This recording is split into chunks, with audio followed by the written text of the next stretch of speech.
Hi, I'm Antonio Centeno, the founder of Real Men Real Style. Today we're going to be talking about undershirts. And should an undershirt ever peek out from under a dress shirt? Okay, if you haven't already, please subscribe to our YouTube channel. By doing that, these videos will come right to you. In addition, if you like this, if you find it useful, I would appreciate it if you would like it down below. And while you're down there, grab our free 47-page ebook on men's style. And if you would like to add something, if you feel you've got a comment to add, I know this is a very controversial subject, go ahead and add to the comments. Okay, this is the question that came in. Dear Antonio, I would like to first say I love your videos, very informative, and you're my inspiration to dress sharp. Well, thank you, sir. When it comes to dress shirts, in a single button, the very top one I'm speaking of is undone. Should an undershirt ever show? Does it look bad if it shows? Thanks, Chris. Okay, Chris, good question and something we see all the time, especially in the corporate world where you have tons of men wearing these blue dress shirts and then you see this white undershirt that's just hugging the bottom of their neck. And the question is, okay, so what are the rules on this and is that acceptable? Now, there are two camps here, and you can go check out the undershirt guy, Tug. He runs this website and they've debated this quite a bit, and there isn't a true answer because it really depends on you and your situation, and I'm going to explain why. So for the camp that says no, and I kind of fall in that camp unless you fit a certain description, which I'll talk about later, but for most men, I look at it as you're really showing your underwear. And it's kind of like, you know, most of us don't like it whenever you see somebody and they're wearing their pants low and you can see that, you know, you basically can see their ass. You know, that's not what we're looking for, you know, when it comes to men's style. I know that is a particular type of style in certain areas, but I don't like to see men's underwear.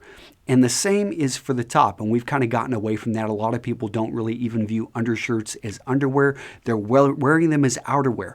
But for this intents and purposes, you are wearing it as underwear because it's under your dress shirt. So why would you want to show it? That's probably the first thing that I really don't like it. The other one is there's the contrast.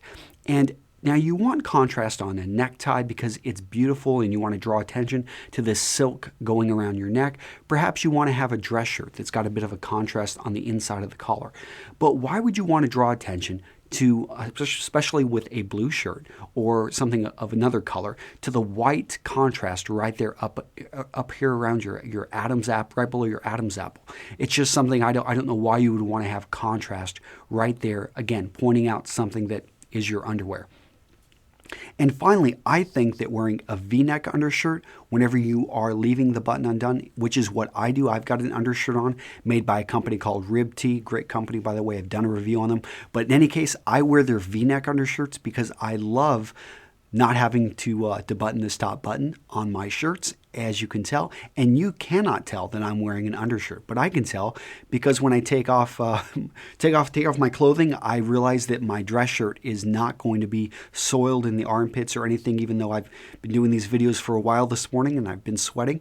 I'm not going to have to worry about laundering this dress shirt as much, and instead I'll just launder this less expensive undershirt. Okay, so those are the reasons I'm in the no camp. But the yes camp has got some good reasons, and I would say if you've got a lot of chest hair, then this makes sense because you don't want, you know, if I had a huge mat right here and if I had hair popping out, you know, no matter what I'm saying, I bet there would be somebody out there on YouTube that's just focusing on all this chest hair coming right out.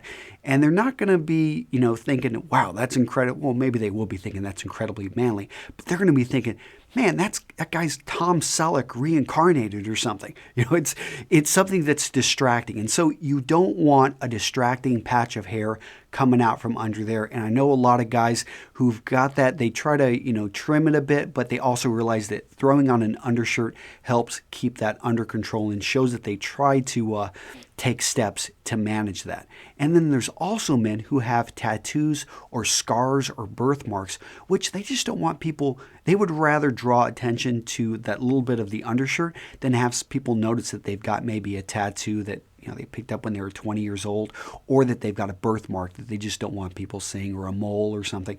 So in that case, it makes perfect sense.